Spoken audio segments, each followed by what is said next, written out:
বঙাইগাঁও জিলাৰ যোগীখোপাত আৰম্ভ উচ্ছেদ অভিযান। যোগীখোপাৰ তিনিআলি বজাৰত উচ্ছেদ অভিযান আৰম্ভ। যোগীখোপাৰ আভ্যন্তৰীণ জল পৰিবহণ বিভাগৰ ভূমিত আৰম্ভ উচ্ছেদ অভিযান। উপস্থিত বঙাইগাঁও জিলা আয়ুক্তৰ জ্যেষ্ঠ আৰক্ষী অধীক্ষক। বিশাল আৰক্ষী বাহিনীৰ উপস্থিতিত প্ৰশাসনে বুলডজাৰেৰে এফালৰ পৰা চলাইছে উচ্ছেদ।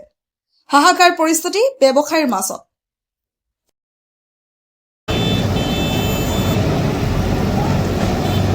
এতিয়া আমি একো কৰিবলগীয়া বা ক'বলগীয়া নাই। আমি যিহেতু তেওঁলোকক নটিচ দি থৈছিলোঁ, চ' নটিচৰ দিন যিহেতু উকলি গৈছে, এতিয়া আমি মানে এভিকশ্যনৰ কামটো আৰম্ভ কৰিছোঁ। এতিয়া এইটো আছে, লগতে আমাৰ আগতে এটা ষ্ট্ৰেচ আছে, সেইখিনি আমি কৰিম। সদ্যহতে আমি এইখিনিয়ে কৰি থৈ দিওঁ। এভিকশ্যনৰ কামটো আমি কমপ্লিট কৰিলোঁ, তাৰপিছত আপোনালোকক আমি বিতংভাৱে গোটেইখিনি বস্তু ক'ম। ৰাইজ আপোনালোকক কেনেধৰণে সহায় কৰিছে? তেওঁলোকে সহায় সহযোগ কৰি আছে, তেওঁলোকৰ একো আপত্তি নাই। তেওঁলোকক নটিচ দিয়া হৈছিলে, তেওঁলোকে এতিয়া নিজৰ ববীয়াকৈ উঠি গৈ আছে, কিন্তু দুই এজনে মানে থাকি গৈছিলে।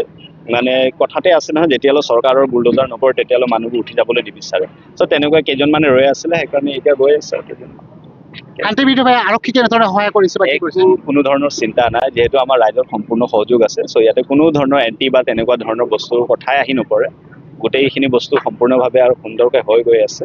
আমি এভিকশ্যনৰ কামটো কমপ্লিট কৰি ল'ম। আমি মিডিয়া ধুনীয়াকৈ বেলেগকৈ আমি প্ৰেছ ব্ৰিফিং এটা কৰি দিম। ঠিক আছে।